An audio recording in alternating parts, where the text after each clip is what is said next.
New Delhi jin turtan thupoi mo kanan puang lokonge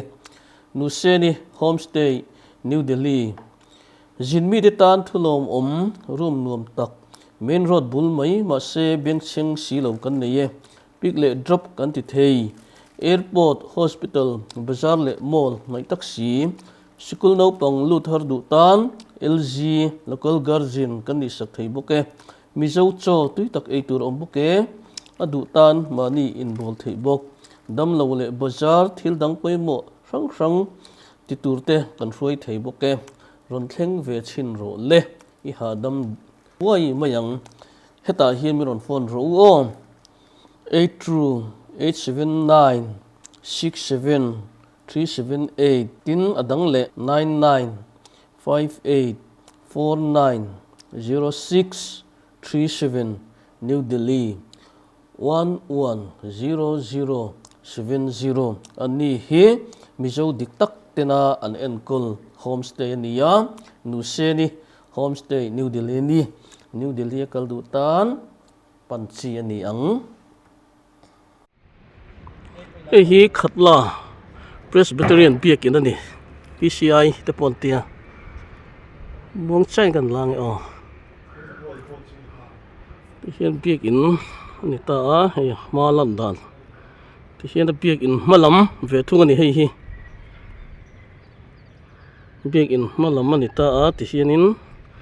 Biakin ma hianin hei pangpar ti hian an da moi khop mai pangpar sron te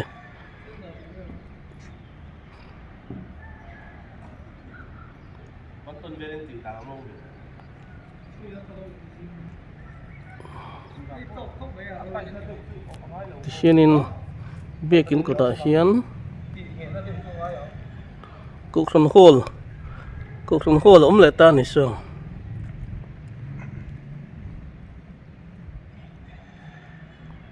helai hianin ani khi power electric control na te main switch rang a chhong chung so ka khian oma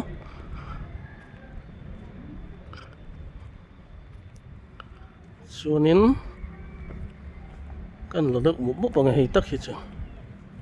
la hian ko khram ta na thil poimo monument om le ta di hei hita hianin kan zoom deuh te ang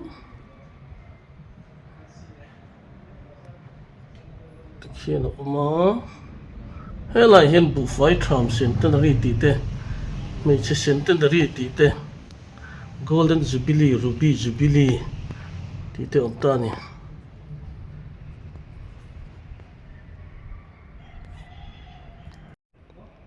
ti hian vena hianin benale sindi te nei do na February ninga sang hi som hi purgani ei tiang Biakin chele kan en mai ni hi hianin an Biakin ja pangpar hi permanent an khoi ne nal khop maya lai hianin electric power generation oma chun lai hianin tui in turan da le ni thiang hlim na changkang emema on so lai asenso ti san theya ti niam thei thil lo na ni so chen hi kan englo don ni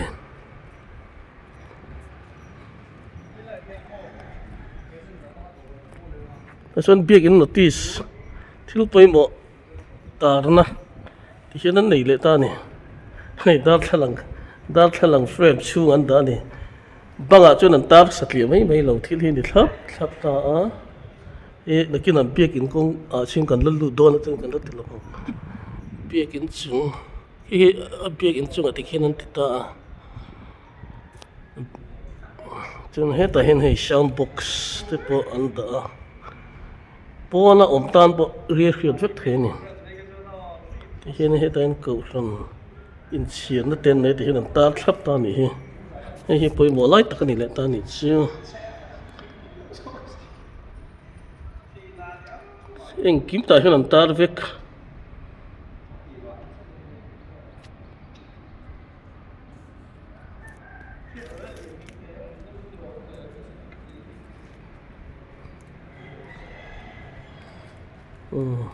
nãy cái này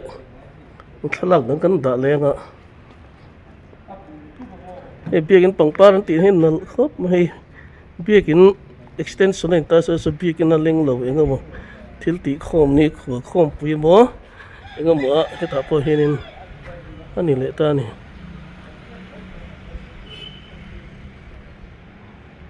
biakin hi theo neu lo ni a mai lo ro pui khop mai city of church biakin ro pui tu pang par hin nal mai khoi hi mo ông giờ này tất kinh tiền khôi à cái này thì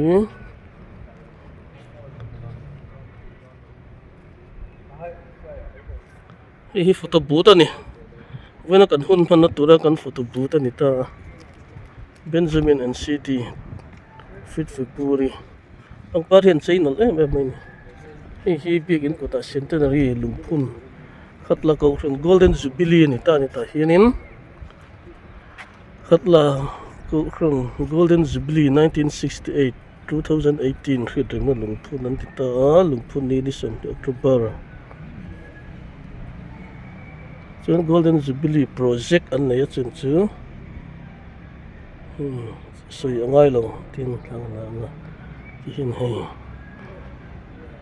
sang khớp mai sang veng tới cái này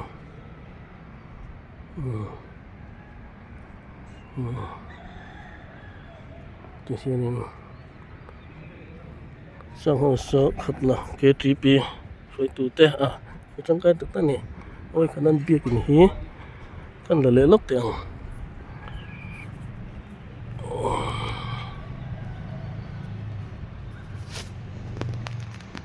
cái kiến sắc đó thì chúng ăn sáng tam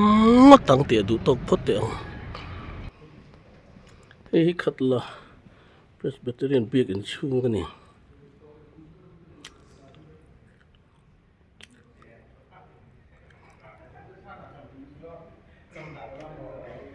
cái này hiện sau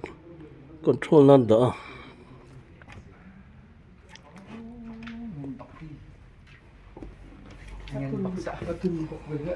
cái Biakin ăn phăng này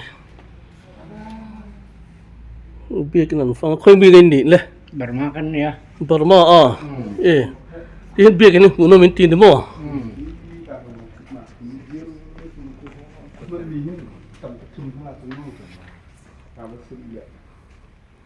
Burma cho nên cậu phần lại nên đi cậu phần xuôi tu tin về em Hi kan lau cho khơi đi về. cậu phần xuôi tu môn thì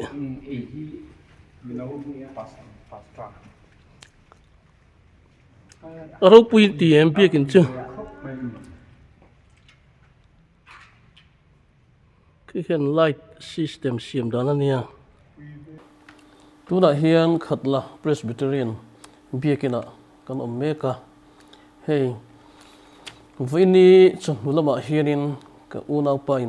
ni puya nei do na ama ero chu tugin jinga hianin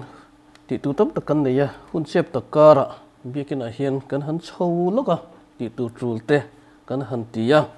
chuan Biakin hi alo ro puin a mu nama kan channel la hianin Biakin hi kan ngai poimo a tu tum hi Biakin kan voi thum vlog na tur lo ni he a ti chuan rin lo deuh main khul jin tourist kan ti kan unau khuchak lama mi te poin Biakin hi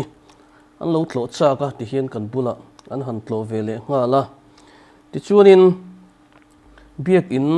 hi kan rin ain kan ral khat riat ain alo mu nom in alo ro puya chanu lama hian in nei na program man tur ania chung na po chu ka manangem ka khrelowa amai ro chu kan channel a hian ronda ka tumonga in nei program te ti chuanin kan viewer te kan thian te po in min lo thir sak le turin kan ngen chawani cái sắc ra biệt le pon po sei do na khilan ti na te thon te an chia cái khi lại khi wheelchair te pon nei a wheelchair te nei a ini thon khon na te nei a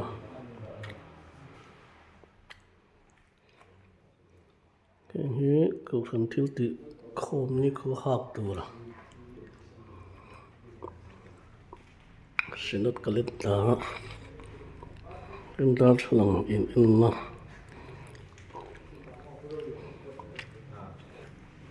trên hiện tại hiện washroom trên hiện buka bằng paranal em lại buka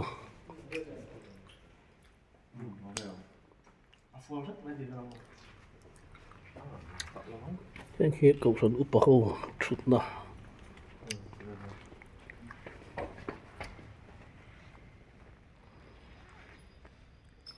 cái này gallery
cậu phần sửa trị nó là hiện thu buông thuyền này cậu phần sửa trị thì ở lọt cái nó tụt lọt sẽ nó tụt trên này nó mà hiện like stand tự tiêu bốc cả chairmanมันตรวจไว้ให้ไม่อินฟิดดันเตแต่ให้ถึงท่านี่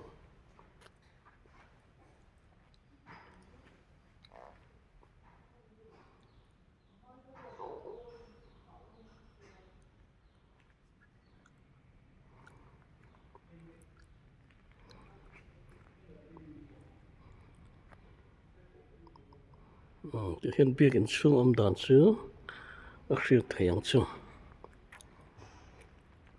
เราให้ควงปูเตะอะไรสักสวยตูเตะหัวอมนั่นเนี่ยควงบอมเห็นนี่ตาระบุหิติเห็นเกตรีปีเจนคอนเฟรนซ์ระบุSudah di sana ini.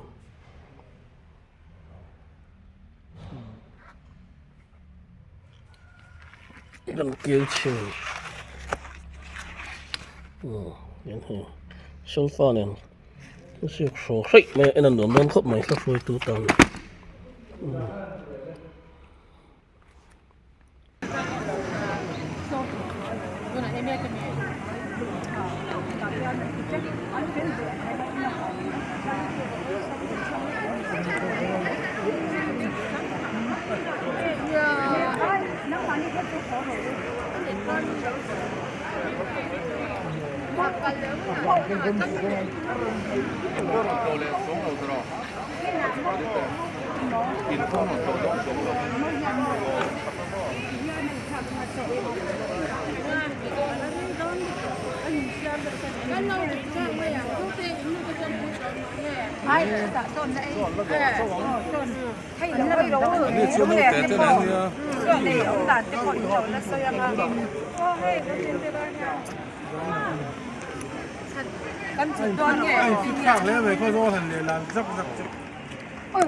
Là cái cuộc cả lang à,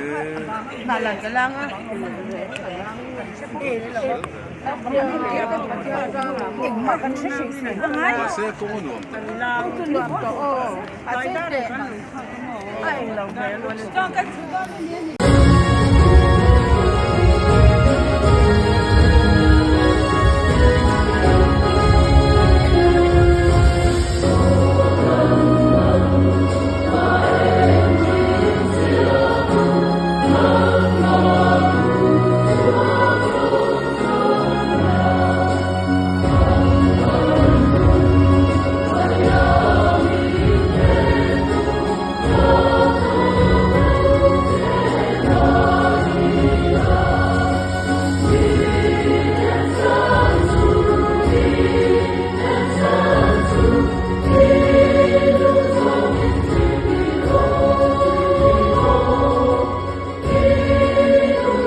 Hian kan ruai thlet to hei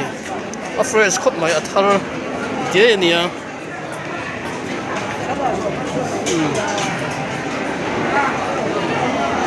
ar vang mai chok an ani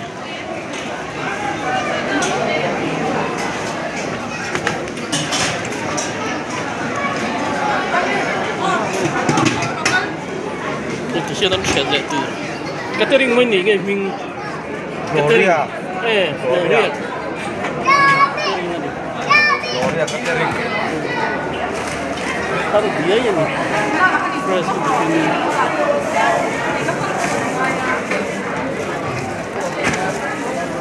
sopop ini kita taruh long mungkin cingin kan ya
Ole ti khan biakin tele in na kanan thir zo ta tu na chuan New Delhi a jin tur tan thupoi mo kanan puang lokonge Nuseni Homestay New Delhi jin mi de tan thulom room nuam tak main road bul mai ma se beng cheng si lo kan nei pick le drop kan ti thei airport hospital bazar le mall mai taxi school no pang lu thar du tan LG local guardian kan ni sak thei boke mizo cho tui tak ei tur om boke adu tan mani in bol thei bok dam lo le bazar thil dang poi mo rang ti turte kan hroi thei boke ron thleng ve chin ro le I ha dam buai mayang heta hian mi ron phone ro on 82879 67378 tin adang le 9958490637 New Delhi 110070 ani hi mizo diktak tena an enkol homestay niya Nuseni Homestay New Delhi ni New Delhi kaldutan panchi ani ang